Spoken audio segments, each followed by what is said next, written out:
It's deadline day. The Fan Morning Show is brought to you by Guardian Protection. And we are joined right now by our sports director, a wonderful man, Jeff Hathhorn. And he's brought to us by Gutter Helmet. No more clogged gutters, no more overflows, no more ladders. Gutter Helmet, 888-5-HELMET. It's also the first day of pads for the Steelers, so it's a busy day, and it's always a busy day for Jeff. Thank you for joining us so early. How are you today, big guy? Good morning, guys. Yeah, normally it'd be just no-brainer, first day of pads. But, especially these last couple of games, like you fell in love with this baseball team. They have shown such guts. We talked about that to start the show, Jeff, that it feels like, particularly on the offensive side, they have squeezed every last bit out of this roster that they can. And you're 2 games back at the deadline. And if you're Ben Cherington, how do you watch that? How do you watch Derek Shelton emote the way that he did in the dugout last night and not say, I owe it to these guys to get a guy or two? And I know that there were deals made yesterday, and we'll get to that, but do you think that Ben Cherington is watching this, and do you think he can allow his emotion to play a role here to push some chips into the middle of the table? I mean, the best moves are made without emotion, and without thinking about what the fans are thinking, what just happened in the last 2 games. However, how do you not watch that? I mean, Cherington knows those guys. He has relationships with those guys. How do you not see that and say, all right, damn it, I don't want to do this, but these guys deserve it. We'll see. Some of the pieces that they were rumored in on are gone. Some of the obvious available players. Doesn't mean others wouldn't be available if you made a nice offer. But here's the thing. Do you make the Chris Archer trade? And meaning, do you go over the top and give away a lot of – because you think, at that time, the Archer trade, they'd won 15 of 19. They had turned from, a team that wasn't going to go in the playoffs to they wanted a chance, and they thought they could do it for a couple of years. So they went for that trade. And it didn't work out. So do you ride that emotion and say, okay, you know what? We're going to go for it. We're going to give up Chandler. We're going to give up Johnson. And then that roll of the dice doesn't pay off. That's what he's facing right now. Well, Jeff, we've known for a long time that they just need to add a bat or they need to add 2 bats to get this team over the hump and to make them more legit. But, 11 hours is the time frame that we have right now to make a deal done. Outside of what we've always been talking about, they have a bunch of injuries right now. Palacios, hamstring. G1 Bay, his knee. Nick Gonzalez, his groin. Don't they almost have to legit make a major league trade within the next 11 hours outside of everything else? And a major league trade that can make an impact. Right. Not some dude who is a fringe player from some other team. Yeah, I agree with you. And we know Gonzalez is out weeks.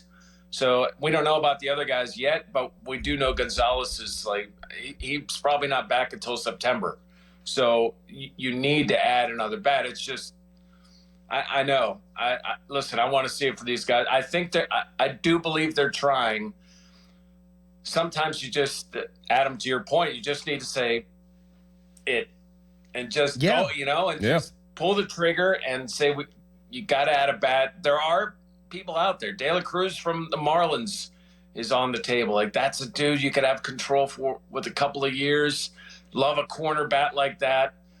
We'll see what happens. It's not over yet. But man, it especially stinks to see Soler go to the Braves. Yes. Chisholm go to the Yankees. And it's dude, let's go. And Chisholm in particular, the cost to get him, and a number of these guys, the cost to get them, it drives me up a wall. We talked a lot yesterday about Randy Arozarena, and they gave up the 14th and 15th best prospects in their system to be able to bring him in to the Mariners. Let's talk about what they have done. So Jalen Beeks comes in. He's a setup guy in Colorado. He's a lefty. His numbers against lefties really good. Was this just simply, in your mind, Jeff, them adding a lefty reliever because they only have one, or does this maybe mean Aroldis Chapman is available via trade? It could mean, but I think it's funny because we're talking about the bats that are down. I think this is reaction to Barecki not being able to to be a part of this team. So they needed someone to fill in for Barecki. So they went out and got this lefty reliever. Here's what's so weird. You mentioned the lefty splits. The home and away splits for Beeks are amazing because he has a 3.25, I think, ERA at Coors, but he's 6 on the road, which is bizarre. But, if you got a 3.25 ERA at Coors, you're able to pitch. I mean, it's a nice ad if you had the hitting solved. That as the only thing you do at the major league level is a bit of a hard pill to swallow. But he's a nice ad that can help stabilize a bullpen and bring another veteran voice back there. I don't know if that means, I know people have connected the dots. Oh, they're just going to salary dump Chapman. I don't know if that's necessarily the case. Jeff, let's transition to training camp. First day of pads is today. Who are you excited to see with the pads on the first time? Is it Peyton Wilson? Is it Faltanu? Is it Zach Frazier? Some of those rookies. Who are you excited to pay attention to today? Yeah, those are 3 absolutely that you want to see. I want to see, a couple of these receivers react when there's the fear of getting hit. Like, let's see what happens when they go over the middle. And Beanie Bishop's another one.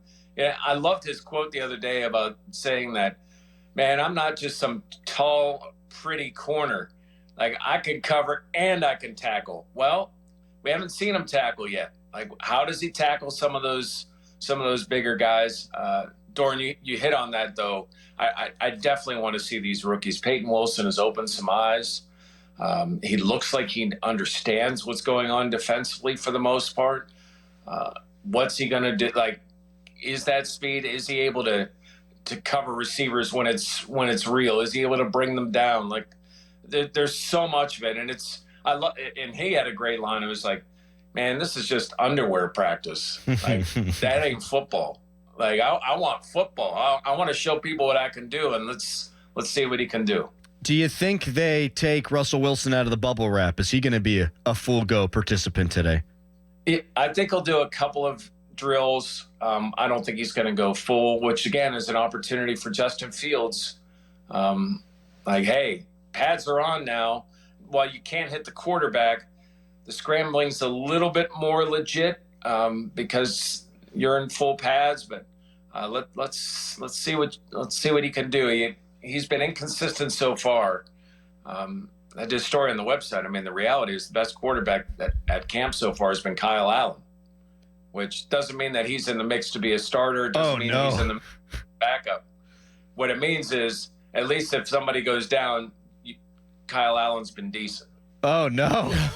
Well, there's only been, 2 or 3 quarterbacks. I mean, oh, no, yeah, still. He's had a practice. Yeah. But that being said, we've seen some times at camp where you're looking at quarterback play and you're like, yeah, he can play. I'm happy we'll polish it that way. Is Yeah. that he can play and not that Justin Fields has not been great. Jeff, busy day. Appreciate you jumping on with us. Hopefully when we talk on Thursday, the Pirates will be a better team than they are right now. Amen. Thanks, buddy. Thanks, Jeff. Thanks, guys. Jeff Hathhorn, our sports director, probably getting in a car right now and driving to St. Vincent College in Latrobe.